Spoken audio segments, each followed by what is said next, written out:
And good evening, everyone. Good afternoon to many of you on the West Coast. Thank you for joining the National Humanities Center and the Humanities in Class webinar series. Tonight's session is titled Eugenics on Trial, the Sterilization of Ann Cooper Hewitt. And I'm very pleased to be joined by Professor Wendy Klein. Wendy is the Dima G. Seeley Chair in the History of Medicine at Purdue University. Today is September the 30th. My name is Andy Mink. I'm the Vice President for Education Programs at the Center.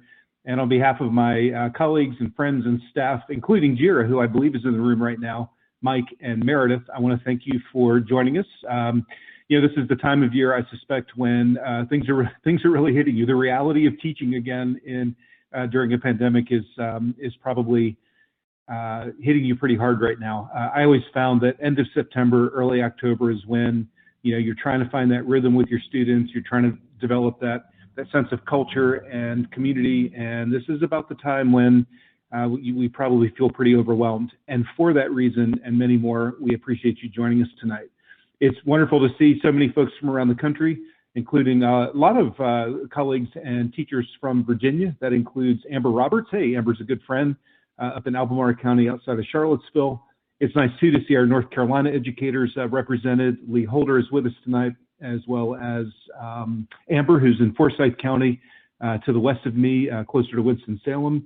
It's wonderful to see our folks from New York City as well. So Colleen, it's great to have you here from the Dominican Academy. I hope tonight's session is helpful and you can take a lot back to your teaching. And as always, we've got wonderful colleagues and participants from LA. It's always great to see those folks. That includes Sandina and Marvin Garcia Sr. It's great to have you with us tonight.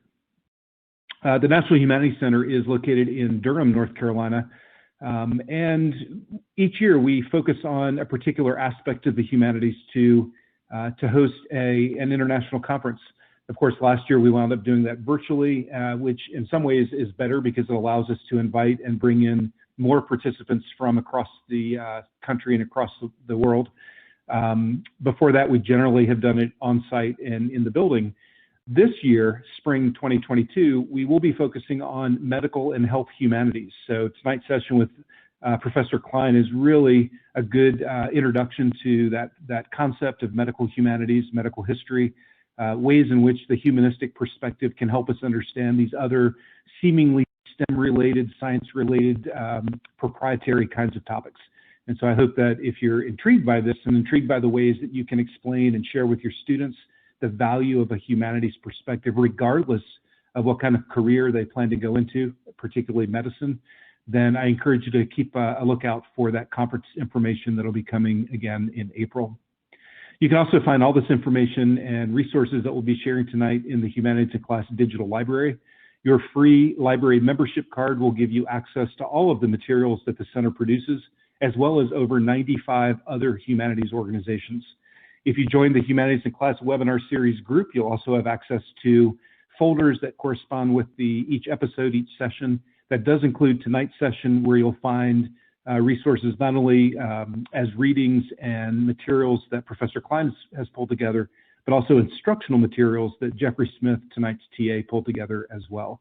So I encourage you to take a look at that and see if you can find other ways to advance and connect the content and the perspective that we'll share tonight in your own teaching. Many of you might also be interested in other topics we have coming up. If you're on Twitter, I would encourage you to follow the hashtag Women Who Know History. And if you do, you'll see a lot of the speakers that we bring to our webinar series. And if you look through our webinar series schedule, you'll see a lot of folks coming up, a lot of really highly qualified and elite scholars who will be sharing their perspective on different topics. In particular, I want to reintroduce you to Kimberly Hamlin, who I believe is a friend of Professor Klein's. Kimberly gave a session with us last year, and she's going to be returning as a two-time presenter to discuss her work with the Me Too movement in historical context. And for those of you who are grappling with that notion of being of teaching feminism either in a contemporary or historical sense, that might be a good session for you to attend. Each of our webinars earn you 5 professional development credit hours. Your certificate does come to you as an automated link, and so please be sure to look in your spam box if you don't get it right after I close the room. But you might also consider some of our online courses. These require about the same amount of work, 5 hours per week, and they earn you 35 credit hours. For those of you who are looking at your professional portfolio or just have a really deep curiosity and interest in this topic, I'd encourage you to check out either of these two courses, Women of the Americas, Early Encounters and Entangled Histories. We developed this in collaboration with the New York Historical Society, or From the 60s to Now, which uses music to explore issues of race, gender, and sexuality.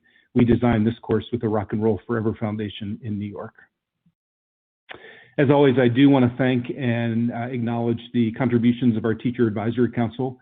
As working professionals, they're in a classroom grind every single day, just like all of you, and they contribute and they find ways to support our work through instructional resources and connections, and they also make sure that what we're doing is relevant and connected to the reality of that classroom. So one more time, I want to remind you that tonight's session is an audio and PowerPoint only episode. However, your participation is really important. So I would encourage you to continue to chat in the audience chat box, share links, share ideas, chat with each other.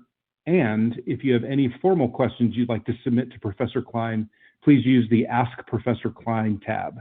Those questions come to me, and as the moderator, I'll collect them and sort of put them in order and bring them to Professor Klein's attention when the time seems right. So again, you have joined us tonight for the Humanities Class webinar titled Eugenics on Trial, the Sterilization of Ann Cooper Hewitt. And I'm joined by Professor Wendy Klein from Purdue University. I also want to note and thank Jeffrey Smith for joining us. He is our TA tonight. He's a Dean of Humanities at the Sewanee School in Tennessee.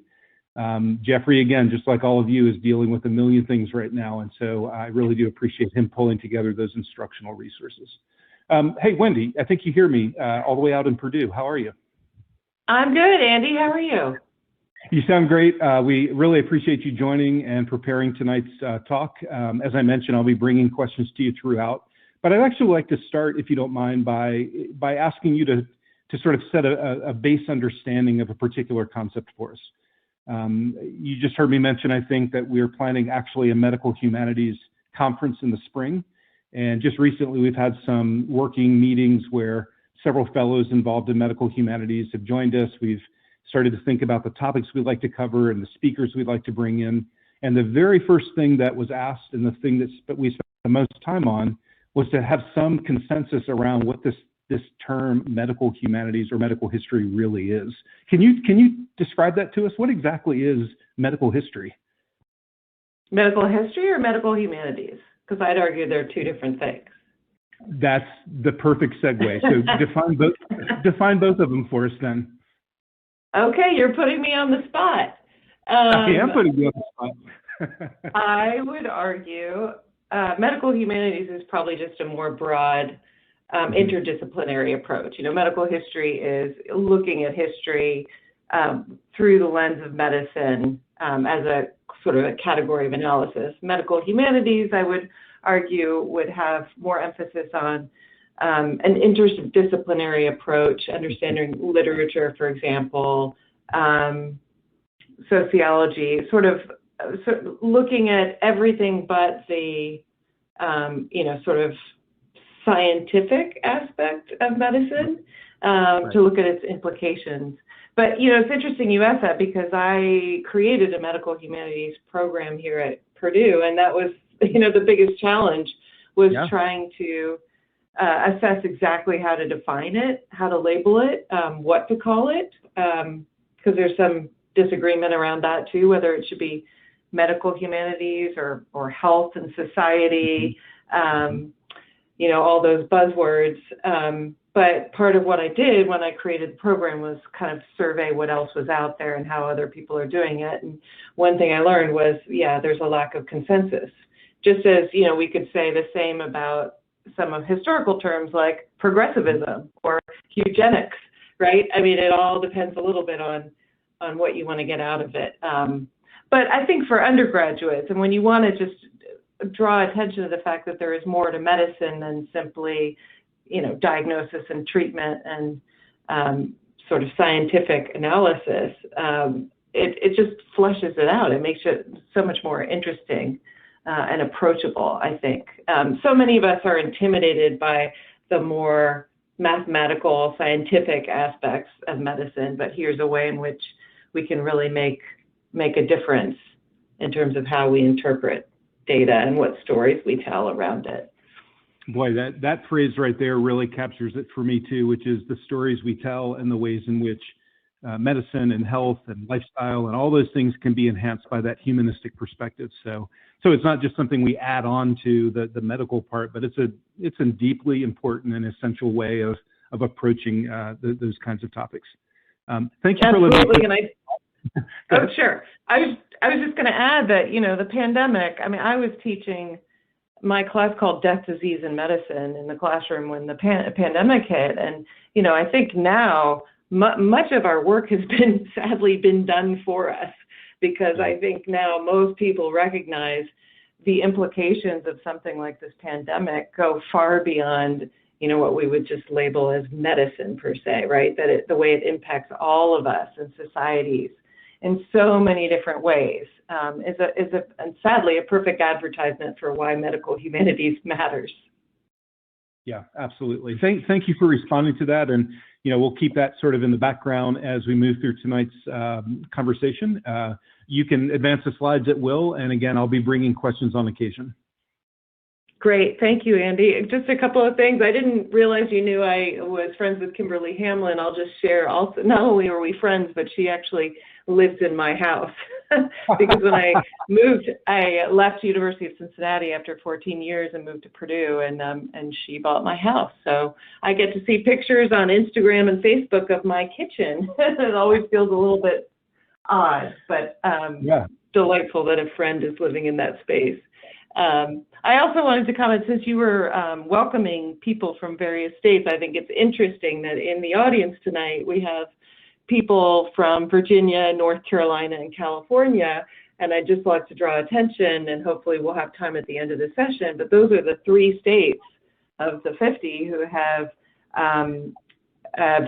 done some sort of reparations to survivors of sterilization abuse.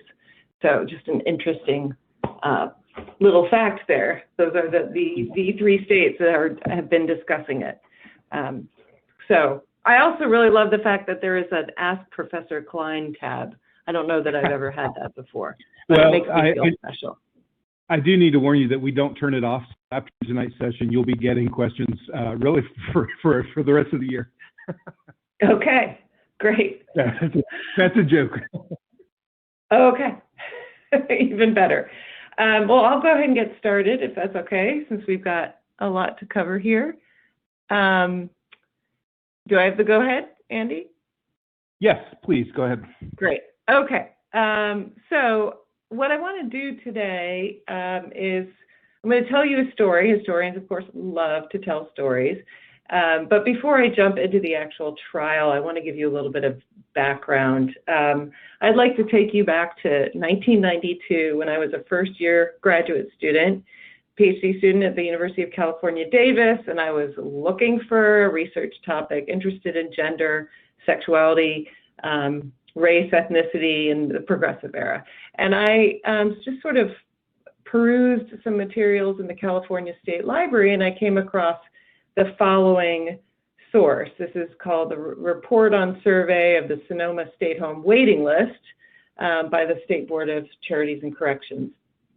And actually, I sat in on Professor Carrie Janey's session last week, in which primary sources were kind of a theme you introduced. So I just obviously like to draw the obvious attention to the fact that, what do historians do? We look at these primary sources and try to make sense of them. And so lo and behold, I come across this interesting brochure from 1923, and I turn the page, and here's this very typical progressive era pie chart, right? That looks super fancy and scientific, but what is it saying? What does it mean? And obviously my curiosity was piqued. This was something about over 1,000 applicants to that should be, according to the State Board of Charities and Corrections, should be in the Sonoma State Home for the Feeble-Minded, but because of overcrowded, they can't, the fact that it was overcrowded, they can't get in. So it's obviously meant to sort of instill a sense of concern about the dangers of these people that are out there that should be in an institution. And you can see, about half the whereabouts are known, but the other half the whereabouts are unknown, right? Even scarier. So I turn the page and, this is a historian's dream, a bunch of little case studies. Of course, you can't see them, but I just wanted to give you a sense of what it looks like. There were 22 case studies of these individuals in need of institutionalization. These case studies were usually done by social workers. They were often women, college educated, and because we're in the progressive era, right? They're approaching social problems through scientific rather than religious or philanthropic viewpoint as they would have done earlier. So they're looking at these cases and trying to figure out what to do with them. But for us, of course, it's also a lens into a particular time period's ideas about, what was troubling or problematic. So there were 22 cases. That's the first page. Now I'm going to show you 3 examples. And as I'll read them all 3 aloud, I want you to just sort of keep in mind, what do you find striking about these 3, or what raises questions for you, or any similarities? Okay, so case 7, girl age 29, parents both in penitentiary, raised in children's home, was arrested as prostitute and for leading a younger brother into immoral life. Was married when 18 years old, had 1 child which she neglected, and finally deserted. Case 8, girl age 20, parents unmarried, mother a prostitute, raised in orphan asylum, later went to work in hospital, became incorrigible and immoral. She cannot seem to hold a position. The judge recommends her marriage to a young man interested in her. And then finally, case 9, girl age 21 years, mental age 10, brought to juvenile court in 1921 because she ran away from home to avoid marrying a man chosen for her by her parents. Had been violated by her uncle and father. Was returned on probation to her home, and she went to work in a laundry. Ran away from home in 1924 and married. Okay, so those are the 3, and now you can sort of compare. I have them all 3 up at once. But if this was all you knew, which was me in 1992, this is all I know about this institution, what kind of questions does it raise, or what do you see that you find striking? And I'll wait a moment if anybody wants to chime in. Yeah, and Professor, this is not a hypothetical. You're actually asking for our audience to respond. So everybody crack your knuckles and get your keyboard out, and please respond in the audience chat box. The questions that would come to mind as you both see these individual and compare these 3 cases. We're going to pause for a moment and give you a chance to add your thoughts to the audience chat. Professor Klein, you'll see them start to flood in a moment, and you're welcome to read them out loud or sort of process them as we go. Okay. Yeah. There's usually, by the way, just a little bit of a lag between us speaking and them hearing. So here we go. Mary Ann, thank you so much. Okay, I'm not seeing whatever you're seeing. So open the audience chat in your lower right hand. Oh, okay, got it. Yeah, there it is. Oh, yes. Okay, good. Okay, good. Because sometimes it's so obvious. I do this in the classroom, and I'll get a lot of sophisticated stuff. But the most basic one is they're all female, right? And if you could see the whole list of 22, 21 of the 22 are females, right? So obviously, kind of raises some questions. Yes. All of them are young, all women, no family support. Yes, you guys are right on it. Right on. Too young, no family support. Oh, nice, Mark. Immoral. Coming from a male, were they trying to have a balanced perspective by including possible factors that played into their rulings? So many questions. So these are all in California, right? That's all we know because it's published by the state board, and these are all residents of the state of California who, according to the board, need to be in a home, right? So they're all in California. we don't know, this is all we have as a primary source. So we don't know things like race or ethnicity. All we know is gender and age, and we can assume a class, right? That these are coming from troubled backgrounds, okay? Yeah, no parent support, broken family, trauma, a mixture of both these girls as victims and as perpetrators, right? One is a prostitute and leading a younger brother into immoral life. So here we're sort of blaming her for the problem. But another case, a victim has been violated by her uncle and father. You wish you could get more of a sense of who these people are. And it's obviously quite tragic. But we do get a sense that gender is an issue here and concern about immorality, okay? And if you read all 22, I mean, I just pulled 3 because I can't do all of them, but that is the general picture that you get from this particular waiting list. So if you were a young historian, graduate student, and you'd seen this, what would you want to do next? Where would you want to turn? I had never heard of eugenics. I didn't know anything. I had no idea that people were sterilized in California or anywhere in the United States, but that, just turning 4 pages of a document, you learn quite a bit about what's going on. So my obvious next step then was to do some research into the actual state home for the feeble-minded. What was it? Who was going in there? Why was there a waiting list, right? Which suggests, of course, overcrowding. So what is it about this time period? This is early 1920s. That targets female sexual immorality as a problem, and that the solution is for them to be either incarcerated, institutionalized, and or sterilized. So my first year graduate student research paper, which became a chapter in my first book, was a study of the actual institution, the Sonoma State Home for the Feeble-Minded. And what I found really striking was how the institution itself is transformed as a result of the eugenic heyday of the progressive era. So prior to that, the home is founded in 1885 as the governor approves an act to establish the California Home for the Care and Training of Feeble-Minded Children to house at state expense, quote, all imbecile and feeble-minded children between the ages of 5 and 18 who had been residents of California for 1 year and who were incapable of receiving instruction in common schools. So the emphasis seems to be, first of all, that it really is children, right, between the ages of 5 and 18, not mental age, but just age. And that it's the intention, they're struggling in schools, and that the idea is this is a place where they would be cared after in some way.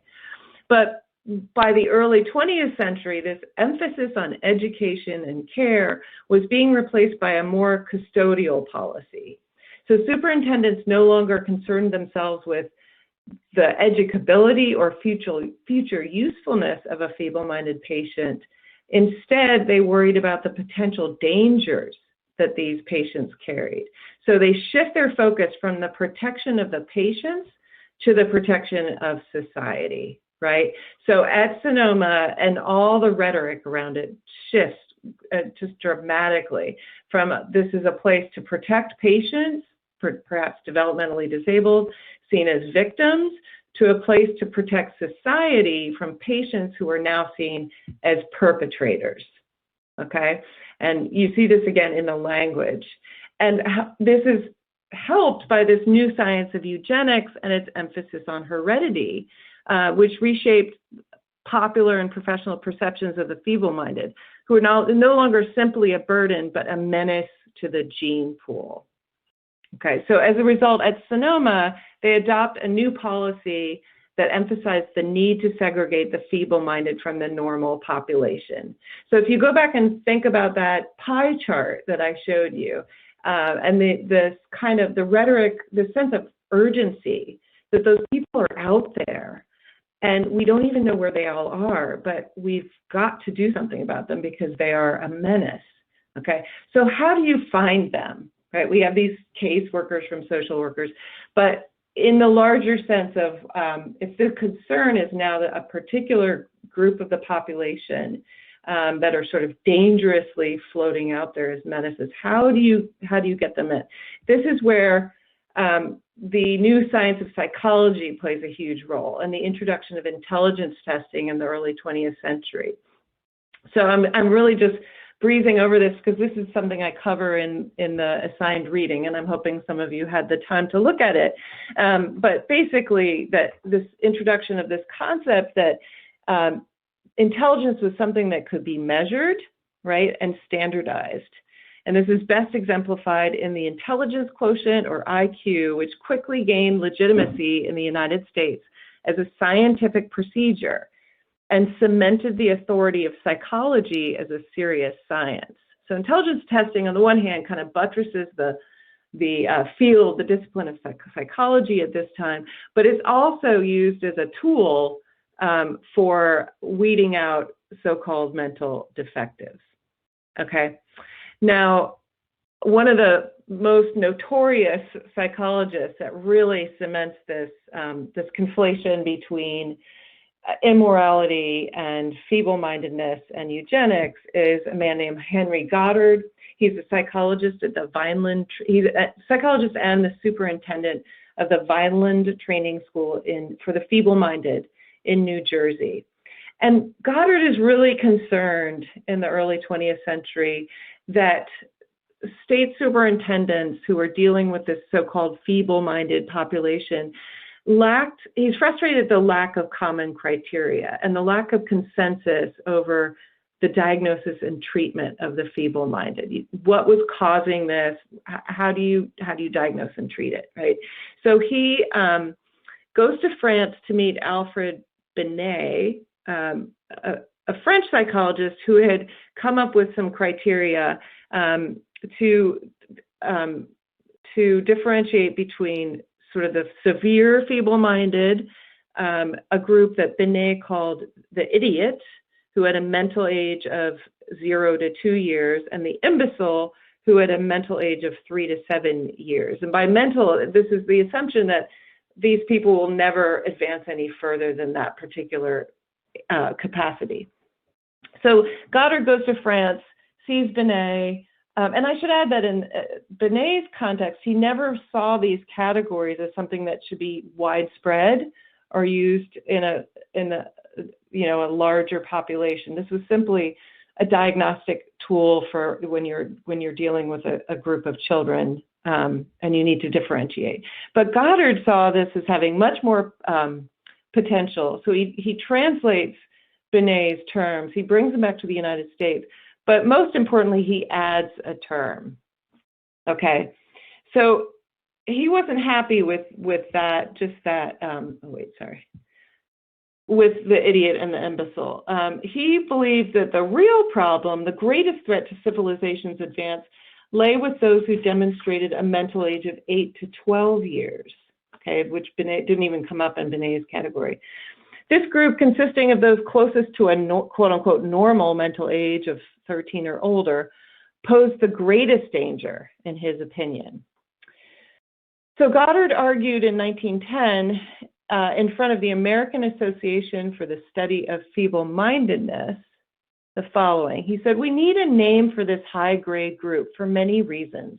I presume no one in this audience, certainly none of the superintendents of institutions, need to be reminded that the public is entirely ignorant of this particular group." And in Goddard's opinion, this is very dangerous because even the highest grade of the feeble-minded, he thought, could never become normal, though they could pass for normal, making them the most likely culprits for spreading the defect to future generations.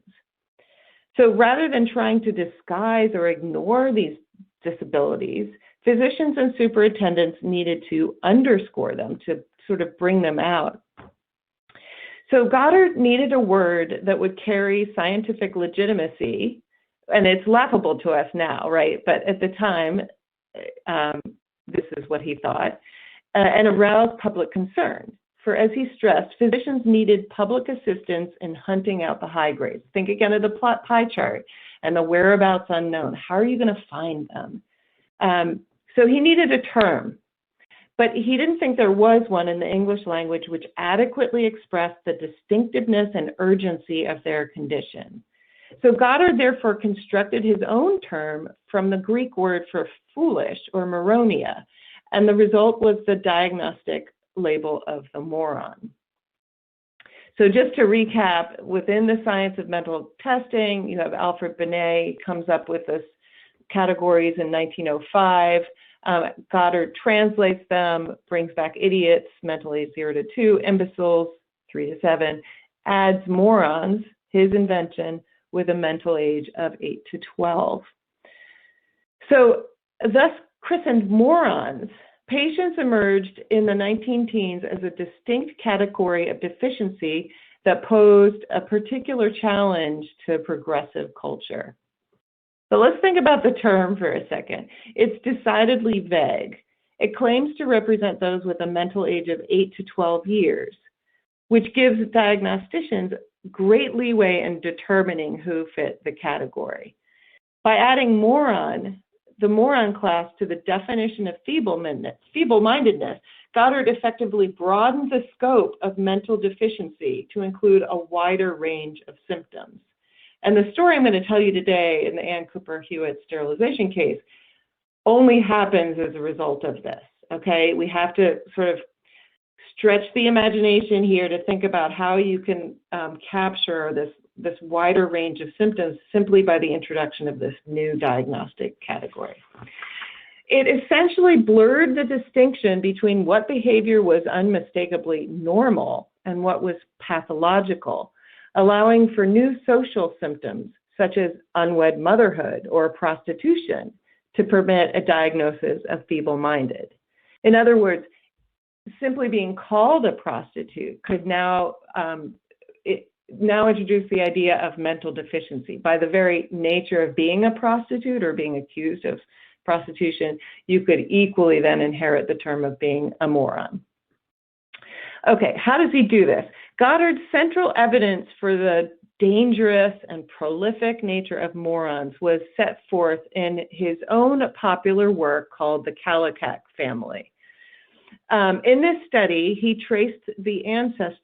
allegedly traced the ancestry of a young girl whom he called Deborah, who was a patient in his institution, whom he considered a moron with, quote, immoral tendencies, right? So back to those case examples I gave you, those kinds of immoral tendencies, and found that her genetic flaw could be traced back to her great-great-great-grandmother, a feeble-minded tavern girl, so the illustration on the left.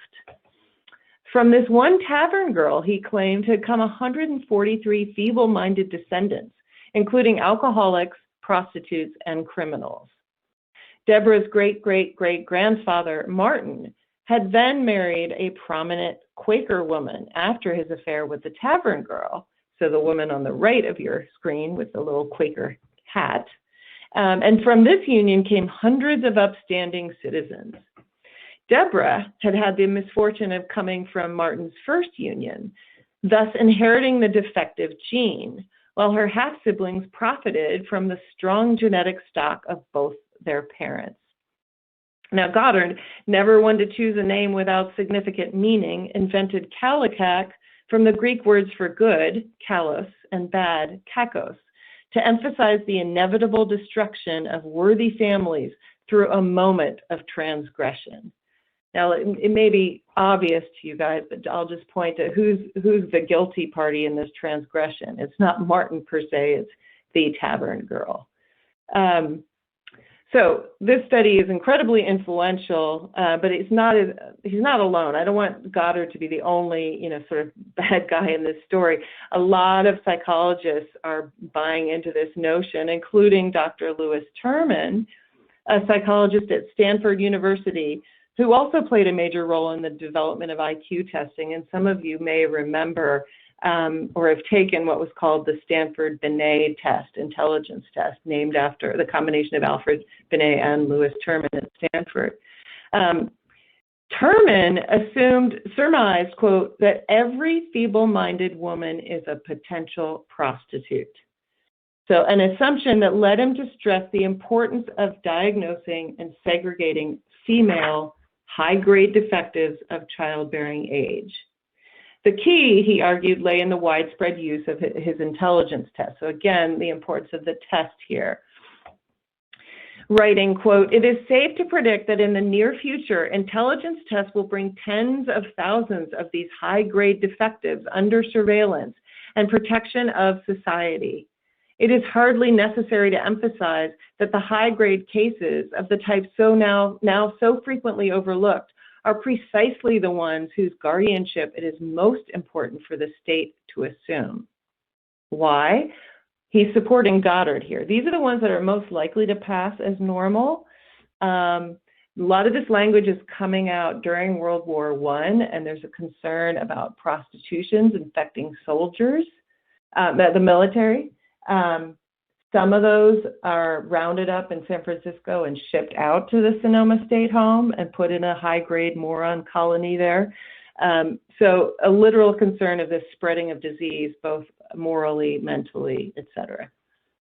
So just to sort of conclude this introductory section, here what I'm really trying to stress is this radical redefinition of feeble-mindedness as an outward sign of a fundamental genetic flaw rather than of a slight mental impairment as it had been in the earlier, like in the founding of the Sonoma home. This had enormous implications, both for those already housed in institutions for the feeble-minded and for those whose attitude, behavior, or appearance would target them for incarceration and sterilization in the future.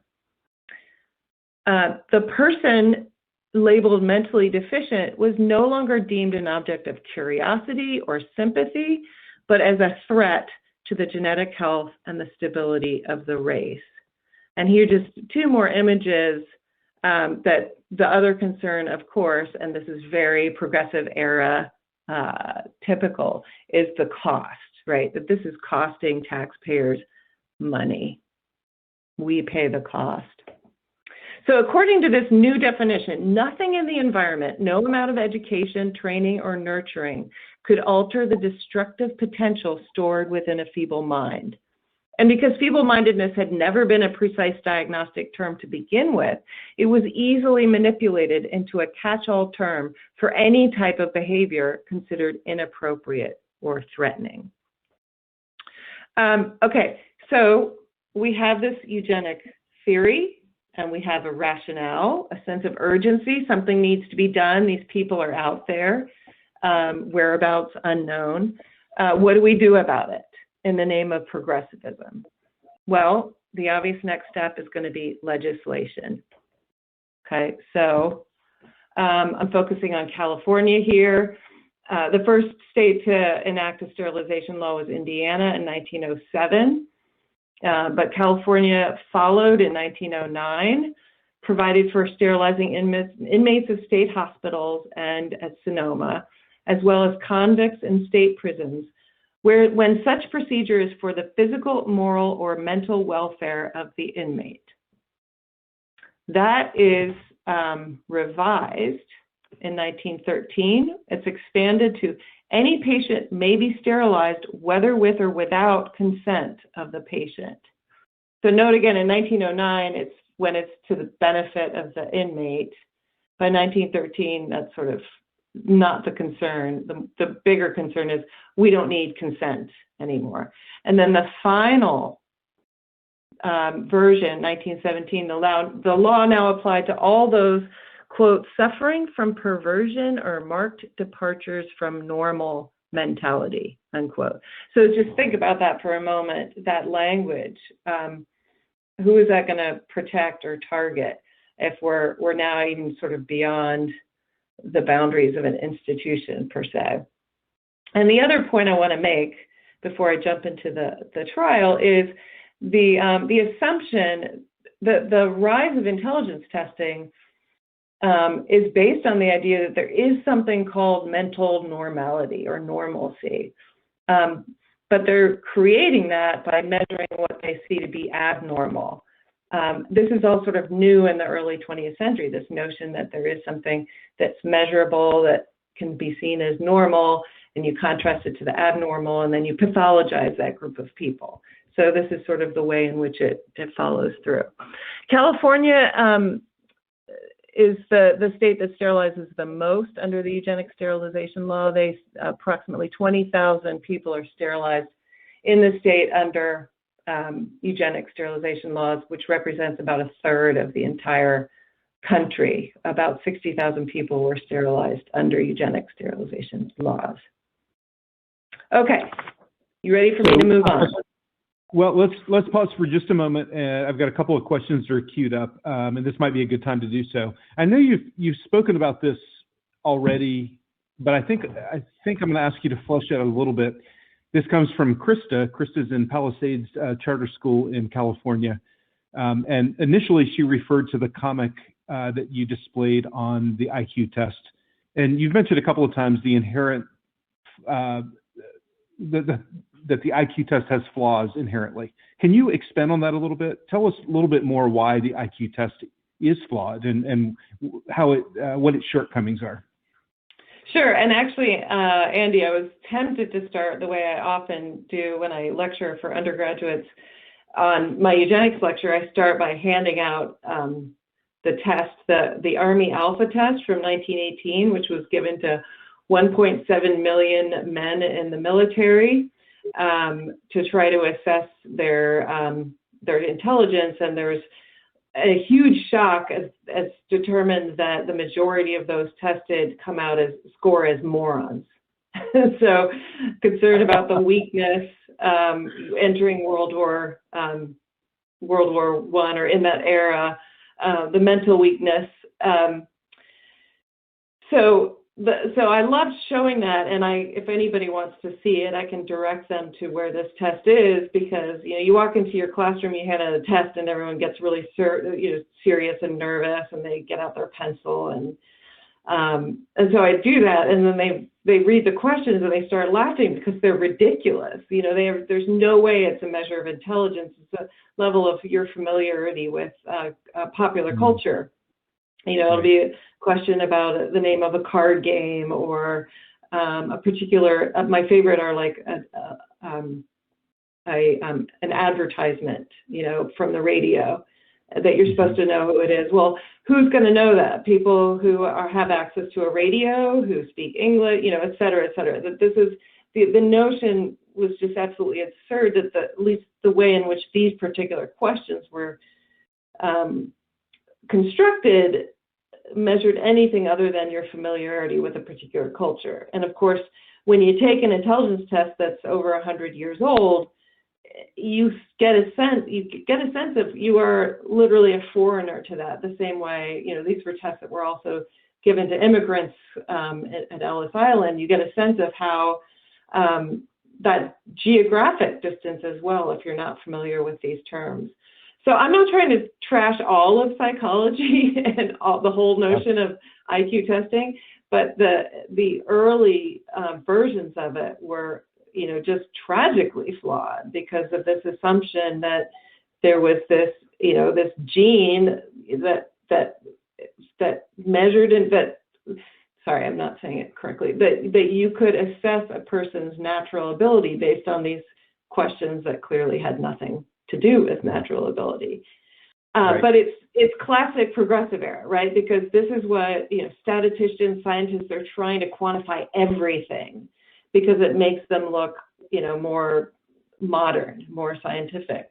But the fact is that, Terman, one of his first control groups that he does to write his test is the Sonoma State Home. I mean, they go intentionally looking for so-called defective mentality and use that to then create what they believe should be a normal score.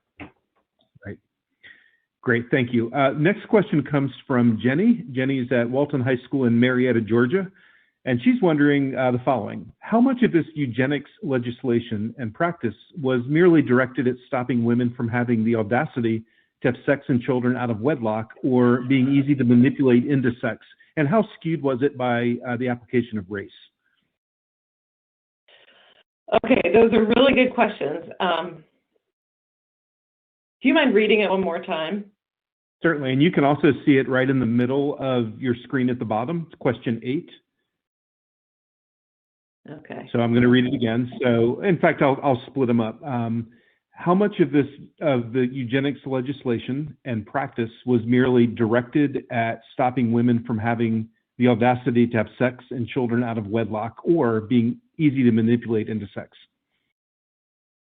I mean, I certainly argue, let me preface that by saying when I was a 22, 23-year-old graduate student, nobody had said that before. So I was like, okay, I've found this information. Let me go read about the history of eugenics. Nobody was talking about gender or sexuality. Everybody was talking about immigration restriction, the quota system, et cetera, et cetera. So I thought, clearly this language suggests that gender and sexuality is equally of concern here.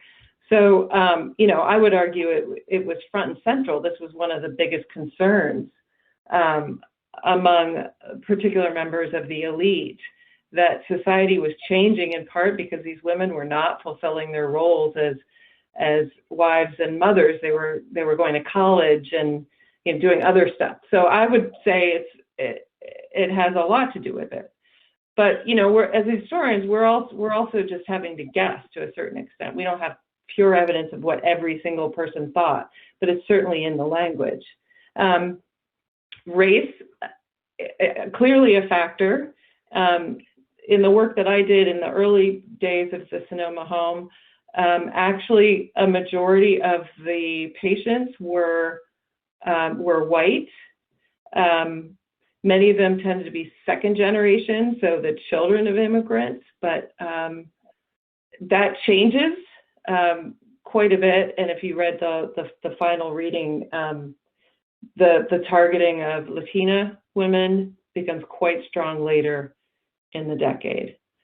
So I think there's two concerns. One is that white civilized morality, as progressives knew it, was on the decline because of race suicide, because white women are not reproducing as much as they should, quote unquote should. And the second concern is that women of color are reproducing more than they should. So it's a different way of targeting, but the concern is still about race suicide, right? That they want the people in power to remain white and middle class, and the concern is that the numbers are going to skew all of that. Great. One more question, Professor, before we move on to the story of Ann Cooper Hewitt. This question comes from Karen. Karen's joining us from Bering Strait School District in Alaska.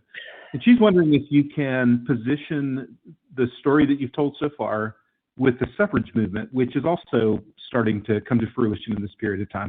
How did the suffrage movement interact with this eugenics movement? Well, I mean, that's a great question. There's an overlap, and again,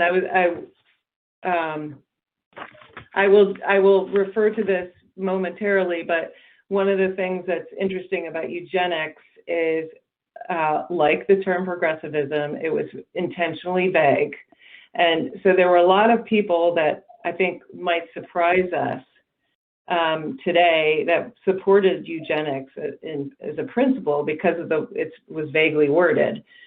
There were absolutely suffragists who also supported eugenics, and if depending on your focus in the suffrage movement, there was a lot of emphasis on focusing on white. The rationale for some of them was, if you're going to let people of color vote, you really should let white women vote, right? I mean, that's one of their arguments.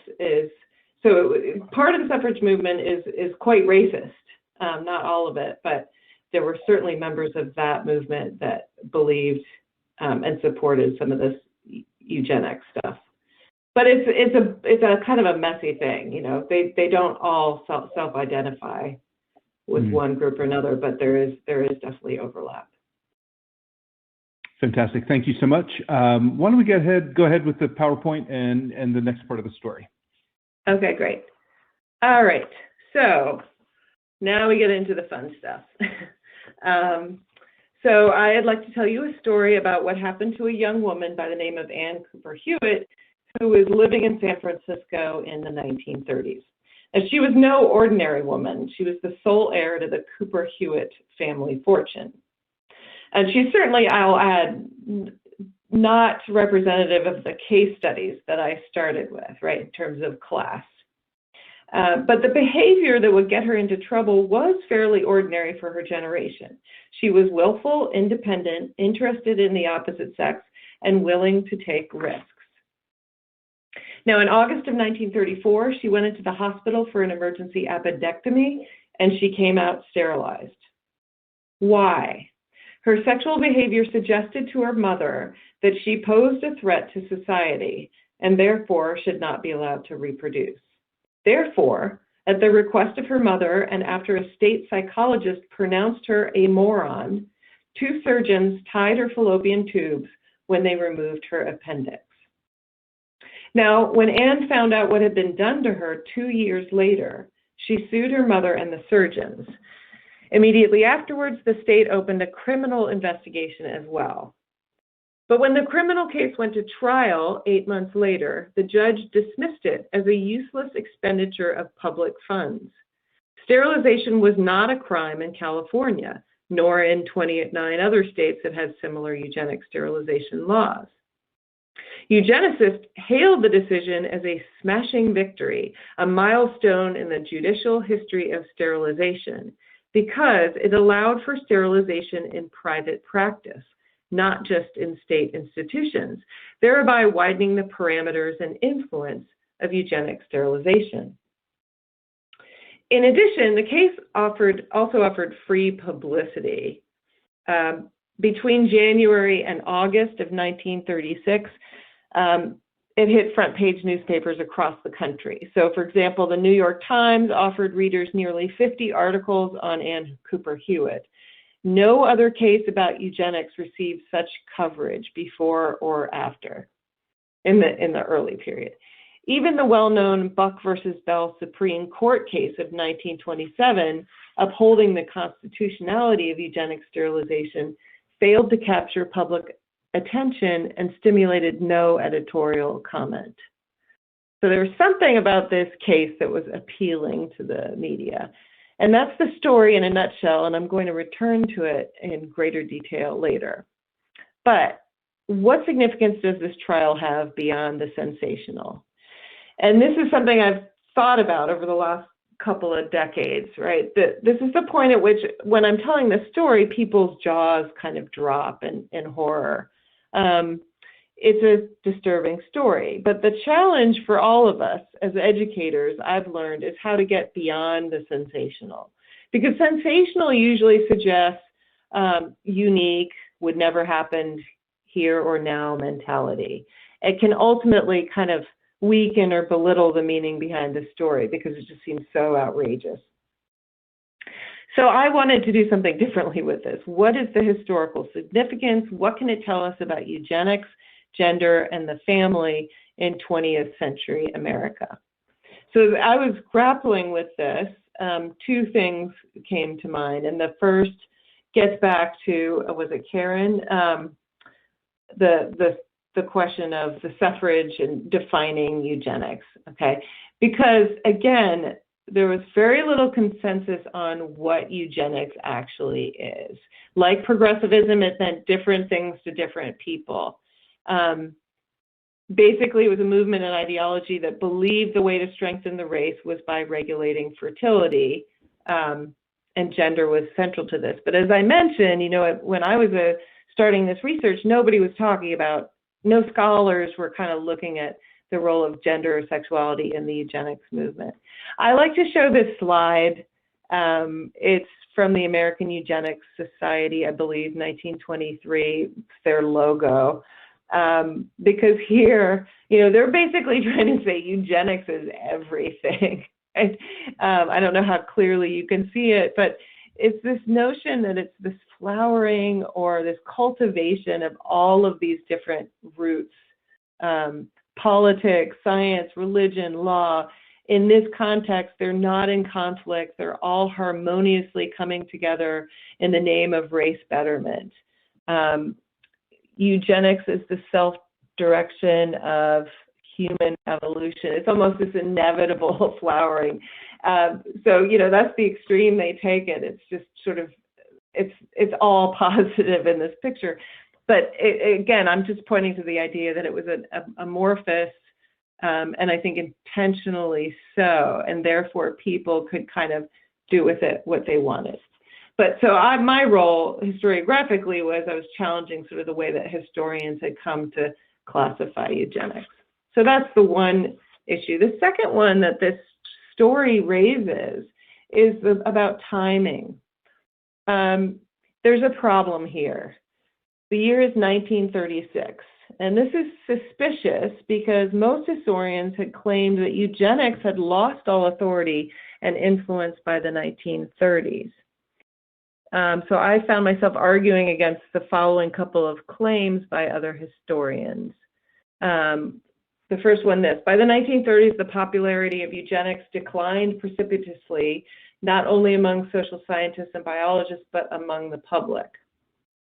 Okay, and then the second example, someone else wrote, the most significant development in eugenics after 1930 was its rapid decline in popularity and prestige. So I'm looking at this particular case and wondering, how do we then understand it? I think, it's time to challenge our presumptions of the timing of eugenics and its ebbs and flows and when it peaks. So how do we explain the interest in this case, the Cooper Hewitt case, as well as the fact that the number of eugenic sterilizations performed in state institutions increased by 10 times in the 1930s, if supposedly it was already on its way out?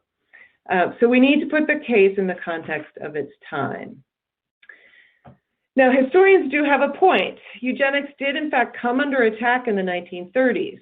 So up until then, eugenicists had emphasized the importance of heredity in human behavior, arguing that crime, alcoholism, even promiscuity was inherited. These were inherited traits that would be passed on to the next generation. And just think again of the Kallikak study, right? That supposedly, and again, this is all, turns out this is all invented by Goddard, but people still believed it, that, as a result of this one dallying with the feeble-minded tavern girl, there were 143 alcoholics, prostitutes, and criminals, whereas on the other side, hundreds of upstanding citizens. But beginning in the 1920s, this absolute emphasis on heredity came under attack. And it comes from a number of places. One is, for example, the Social Science Research Council, which is formed in 1923, and more generally, the rise of social sciences, which introduced a new approach to understanding human behavior. Anthropologists and sociologists are now emphasizing environment over heredity. So they don't, they're not comfortable with this heavily, hereditary idea. And also, even among geneticists, there's a bit of a breakaway. They start challenging these assumptions. So, for example, a biologist at Johns Hopkins University argued that even if all feeble-minded Americans were prevented from reproducing, it would take 68 generations to significantly decrease the feeble-minded in the population. He said this is because feeble-mindedness is often a recessive gene, so it can be passed by healthy carriers. So there is this ferment in the 1930s that's kind of challenging some of the assumptions about eugenics. But what happens as a result, they don't lose influence during the 30s, they gain it. And they do this, I argue, through creative adaptation. So rather than sort of choosing between nature versus nurture, they introduce this idea of a combination that centered on the importance of motherhood and family. So this is a conscious decision that's clearly articulated by eugenicists, including the head of the Sonoma State Home in California, who says, quote, "We have reached the point We've reached the point where we practically disregard whether they are the hereditary or non-hereditary type. In either case, the patient would not make a suitable mother because she would not care for the child properly. The saddest of them all, in my opinion, he wrote to a colleague in 1936, is a feeble-minded mother trying to care for normal children. Regardless of what ailed his patients, they would not make suitable mothers. Okay, so he had said he initially considered the, quote, heredity type of individuals, but by 1930 he had switched. It didn't matter to him anymore. So, but what's the key here? It's an emphasis on the family. So society needed fit mothers to raise tomorrow's children. Okay, so eugenicists present sterilization as a cost-effective strategy for the production of better children and the rehabilitation of the American family. Why is this a good strategy and why does it work? It works because they can avoid this attack. If you argue that sterilization is to restrict motherhood rather than to necessarily eliminate genetic defects, you've avoided that attack. So the language really changes in the 30s to the creation of better race would come from the production of better children. And if you think about it, that's a pretty popular, that seems like a harmless thing to say, that a healthier population results from better child rearing. Not many people are going to, take issue with that concept. And that idea inspired many, including President Herbert Hoover, to pay more attention to eugenics. As Hoover himself put it, there shall be no child in America that has not the complete birthright of a sound mind and a sound body, a statement which inspired the name of a national sterilization organization, Birthright. And it also sounded a lot like this quote: "He who is not sound and worthy in mind and body should not perpetuate his handicaps in the bodies of his children." Any guesses as to who said that? That's Adolf Hitler. So this language, is very powerful, and it steers clear of that direct hereditary argument. So if environment was now as important a consideration as heredity, then it was all the more important to be selective about who should raise America's children. Motherhood was not simply a personal choice, it was a political act that many believed should require proof of merit. Okay, so I've established that they've shifted strategies in order to survive attack, but why do they emphasize the family in particular? Let's stick with that for a second. Two reasons. First, it was something that really concerned them. It had always concerned them. Just as family values advocates today point to the supposed decline of the American family as the cause of a wide range of America's social problems, eugenicists saw this decline as indicative that civilization as they knew it was doomed. The way to strengthen civilization was to strengthen the family. The other reason they turned to the family is it's the 1930s. The family is a very hot topic. Why is that? The Depression. During the Depression, the American family is scrutinized by sociologists. It's eulogized by New Dealers. It's an institution essential for surviving the Depression, but it's also threatened by it. Many Americans note that the economic crisis had a destructive impact on the family. The number of divorces in the U.S. had dramatically increased, so that by 1930, 1 of every 6 marriages ended in divorce. Actually, that doesn't sound too bad by now. Marriage rates declined as well. In 1932, there were 250,000 fewer marriages than in 1929, and a total of 800,000 marriages were supposedly postponed because of the Depression. But the most dramatic decline was in the birth rate, which for the first time in American history dropped below the replacement level. During the 1930s, 3 million fewer babies were produced than at the 1929 rate. What's worse, in terms of for the eugenicist standpoint, is that poorer women were producing more children than wealthier women. Half of all births during the 1930s came from families on relief or making under $1,000 a year. So this reinforced this eugenic concern over degeneration. Civilization would not advance if the weaker, more dependent members of society produced the greatest number of children. An LA Times columnist remarked in 1936, quote, "In poverty, the breeding is prolific, and it is indisputable that the great majority of the feeble-minded are impoverished and on relief."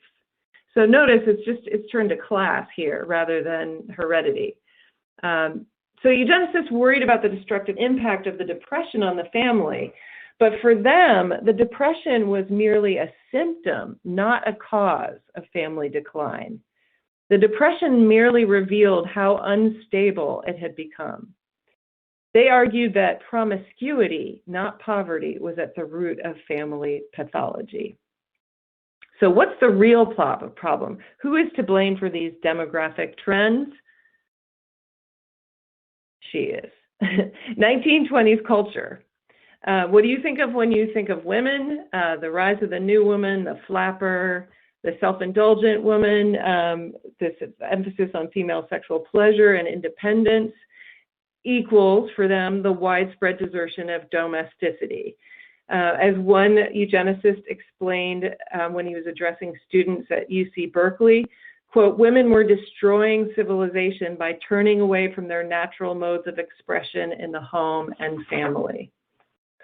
So with illegitimacy, premarital sex, and divorce all on the rise, eugenicists believed the traditional family model was destined for extinction. Sterilization, they argued, could prevent such extinction. Reproduction, they argued, should be limited to those morally fit for parenthood. So this changes the notion of reproduction, okay? And this is, I like to point out, this is a time when most doctors are reluctant to support birth control, but a shift is occurring, encouraging people to think of reproduction as an issue of medical and social responsibility and not as a general right or expectation of all people. Not all women were meant to be mothers, and not just because of genetic defects.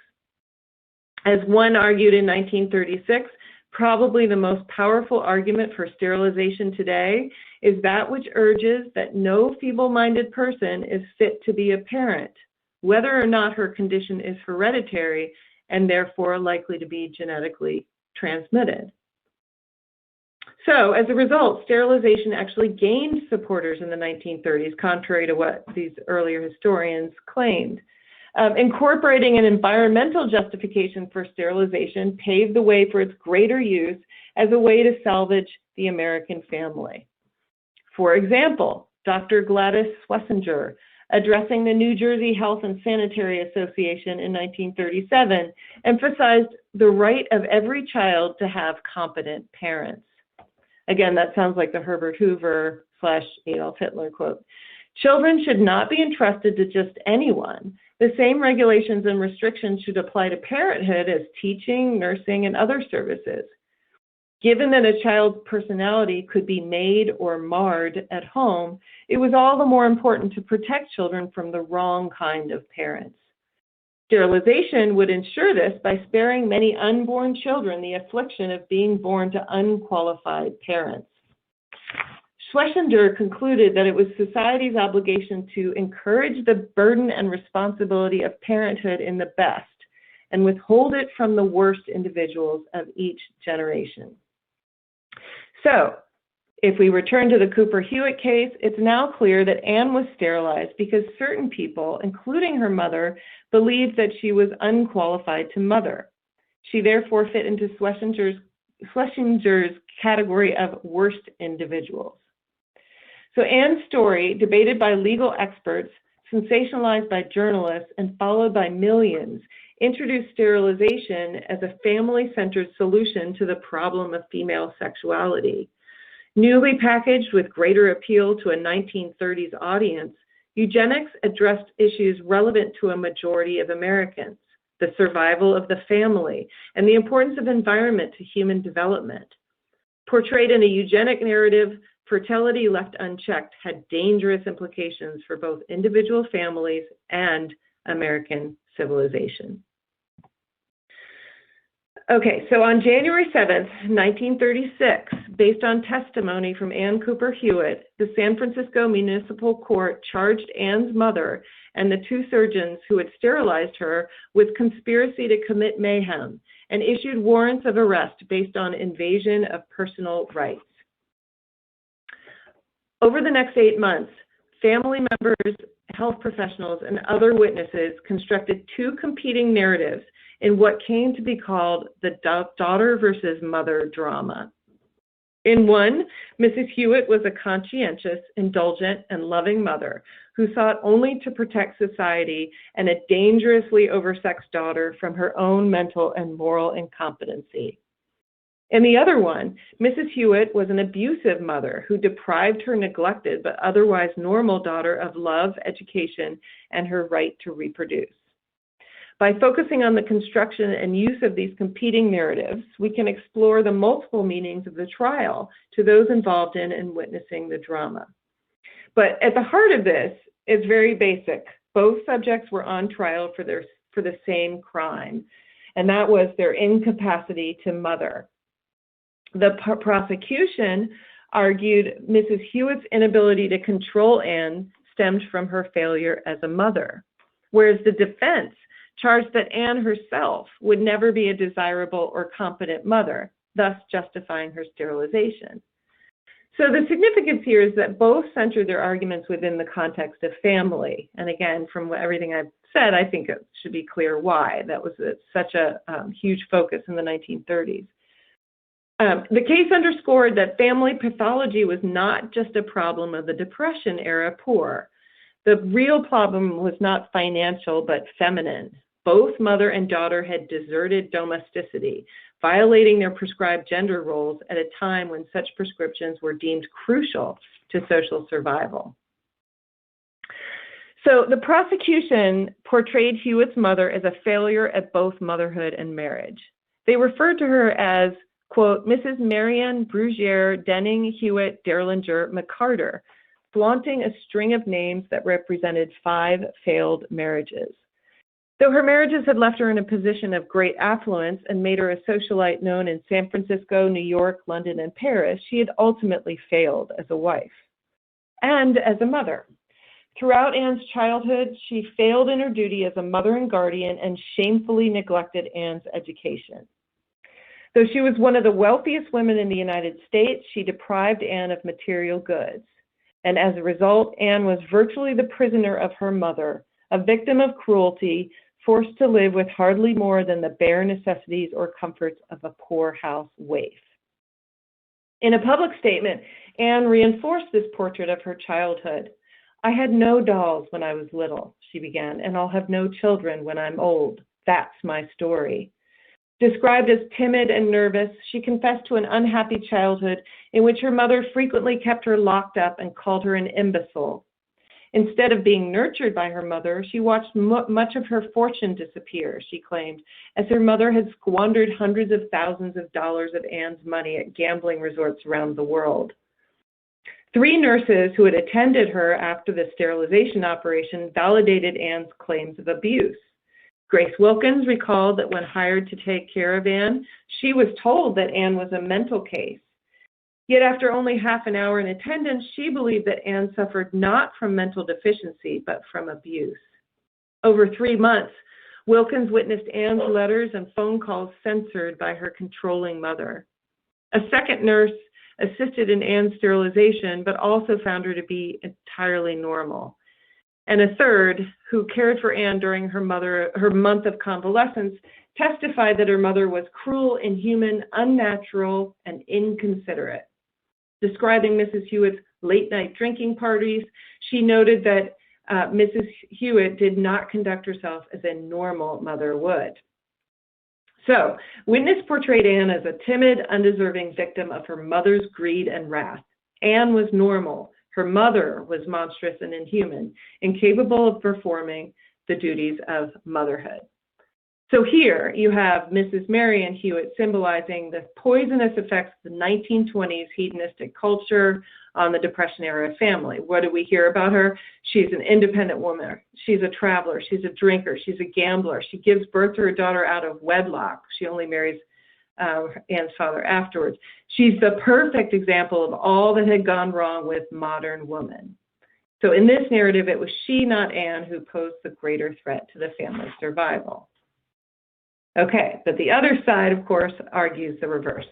Mrs. Hewitt presented herself as a concerned mother. She declared that her treatment of her daughter had been only what a kind mother would do for a daughter to whom she has been devoted.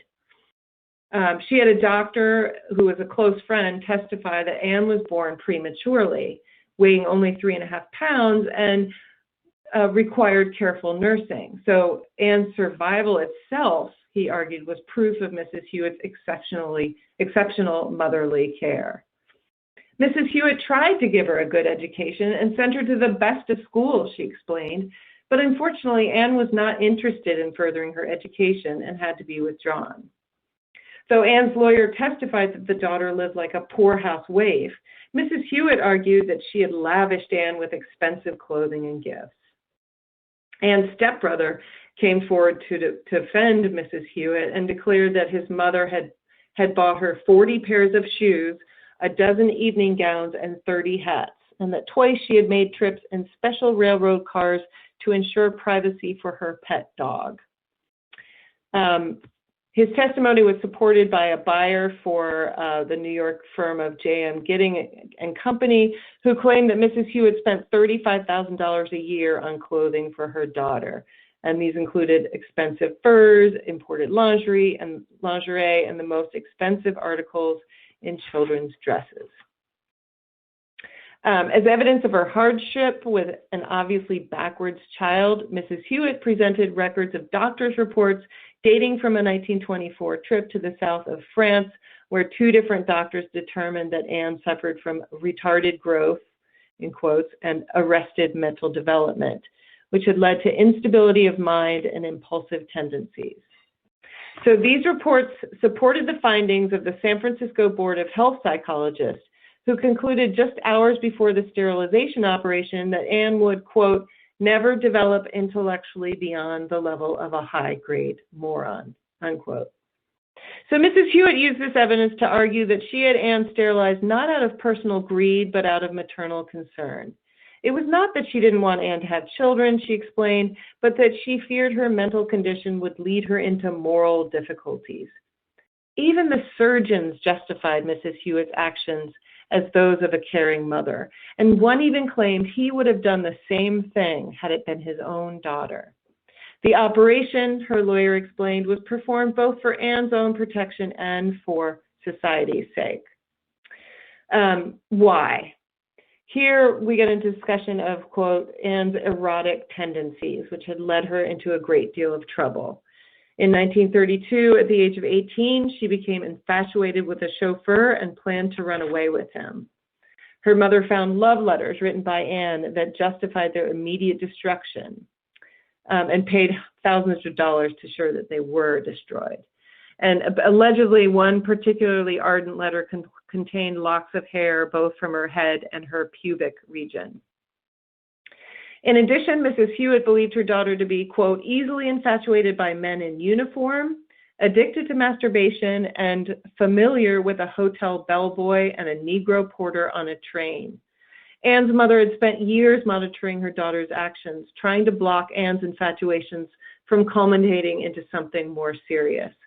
So in this narrative, Ann and not her mother posed a threat to family and society. Based on her actions, eugenicists believed she would not make a desirable mother. So quickly, because I know we're going low on time, running out of time, but it's clear that her mother, I discuss this with people, her mother's reacting to what sounds more like a rebellious teenager than anything else, right? And a generational conflict. But here what's different is the way in which eugenic sterilization comes forward as a family-centered solution to the problem of female sexuality. Here, sterilization had become the private decision of a mother who sought greater control of her child's habits. So without the barriers of institutional commitment or professional certification, sterilization could become a private family matter.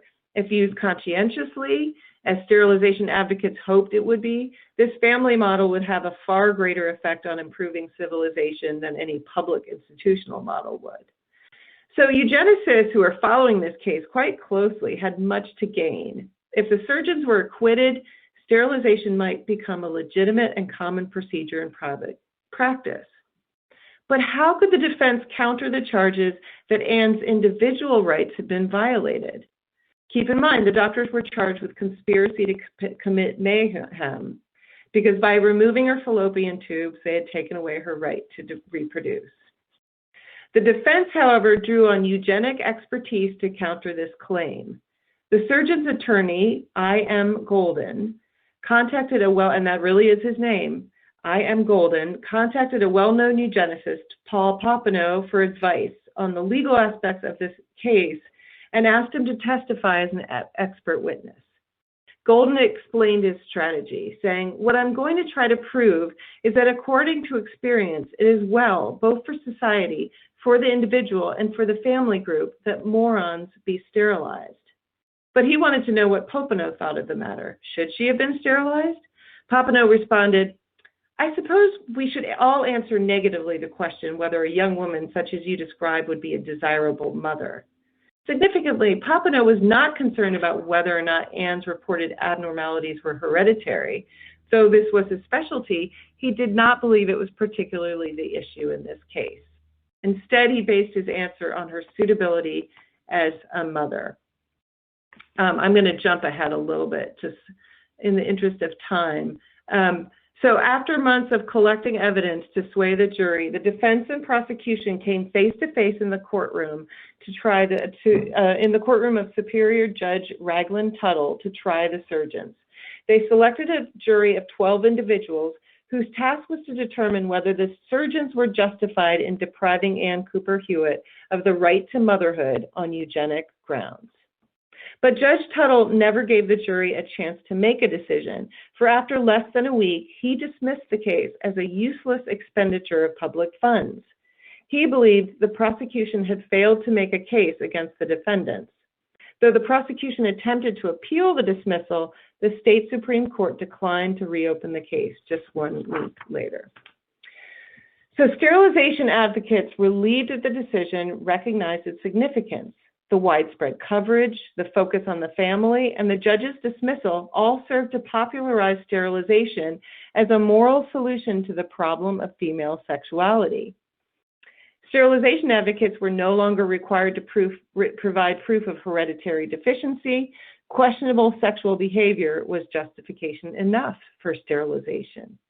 And we won't have time to discuss it, but if you look at the article from July of 2021, that issue is still, of course, quite salient. The determining question was no longer, will she spread her genetic defect to her children, but will she make a desirable mother, thus paving the way for widespread use of sterilization as a way to regulate motherhood. Though today the case has been forgotten, the battle between Ann and her mother familiarized Depression-era Americans with sterilization as a social remedy. And popular magazines noted that the case aroused widespread public interest in sterilization. So, for example, in 1937, just 1 year after the case, Fortune magazine surveyed its readers on the issue and found that 66% favored compulsory sterilization of mental defectives, while only 15% were opposed. The Cooper Hewitt case, which could have undermined the eugenics movement, was actually a boon to the cause. It reinforced the eugenic argument that Depression-era poverty was not the cause, but only a symptom of a more deeply rooted family pathology. Even the wealthy Hewitts could not survive intact because both mother and daughter deserted their culturally prescribed domestic roles. Their social and sexual transgressions reminded readers of the devastating cost of the 1920s culture of individualism and self-gratification, which eugenicists believed had weakened the bonds of the 1930s American family by luring women out of the home. Ann's story symbolized the new face of eugenics, which emphasized family relationships rather than generalizing about biological differences based on race, ethnicity, or class. Because of its appeal as a solution to the problems of family and female sexuality, eugenics became firmly entrenched in 1930s American society. But it didn't stop there. The new emphasis on home and family also allowed eugenicists to move in new directions in the 1930s, 40s, and 50s. I mentioned Paul Papineau. Sorry, I'm jumping ahead. Many eugenicists involved in the sterilization movement turned to marriage and family counseling once the concern was about the survival of the American family. By educating young adults on the principles of selecting a eugenically fit mate and counseling those already married on how to preserve and protect their marriage and family, eugenicists hoped to alter the way ordinary Americans thought about their own decisions regarding marriage and procreation. And they were quite successful. The positive eugenics campaign of the 1930s and 40s, encouraging more white middle-class women to marry and stay married, paved the way for the pronatalism of the 1950s when the fertility rate rose by 50%. The passion for parenthood, which historians link to Cold War culture, actually had its roots in the positive eugenics campaign. The golden age of eugenics occurred long after most historians claimed the movement had vanished. The plea for the middle class to become more family-minded was answered in the celebrated domesticity of the 1950s. Thank you very much. Professor, thank you for guiding us through that conversation. And I know, we had talked about, you've added this link to the webinar resources. I'm going to encourage everyone to take a look at this article. And as you mentioned, this is a much more contemporary example of how this might make sense. Can you take just a moment and summarize this article and what they'll find in this case? Yeah, absolutely. So basically, in July, this past July, California approved compensation of up to $25,000 for the remaining survivors of sterilization abuse in the state. They approved $7.5 million for payments to roughly 627 survivors. Who are still alive, 383 from eugenic sterilization and 244 from illegal sterilization in prisons. And that really gets to that issue of there's no argument there that the women prisoners are suffering from a genetic defect. It's that they're not going to make appropriate mothers, right? In this particular group, Latinas have been overwhelmingly targeted. They're 59% more likely than non-Latinas to be sterilized. And that between 2005 and 2013, 144 women were sterilized, often without their consent or knowledge. 65% of those were non-white. I wanted to include that in part to suggest that these issues are far from being resolved in any way, but at least the fact that the state has agreed to compensation is a step in the right direction, and also an important conversation and dialogue to enable people to realize what has happened in California and indeed across the country. Great, thank you for doing so. And again, I'll remind our audience that a link to this article is in the webinar resources. But you can, I'm sure, find this with a quick Google search as well. Professor Klein, thank you so much for leading this conversation. We appreciate your insights and the story that you told. And I think I can see from the chat box how many people are not only a little shocked by the story itself, but see direct connection with and relevance to what they're teaching today. Thank you so much. Great, thank you. And I want to thank all of our participants tonight for joining tonight's session. Please do follow our social media feeds, both Facebook and Twitter, to see upcoming opportunities. That includes our next webinar scheduled for October the 5th. Please join me. I'll be welcoming Martha Sandweiss from Princeton University. Professor Sandweiss is going to talk to us about teaching with photographs. I hope to see you at that next webinar. If not that one, another one in the future. Please have a great day at school tomorrow. We'll see you next time on the Humanities in Class webinar series. Good night, everyone.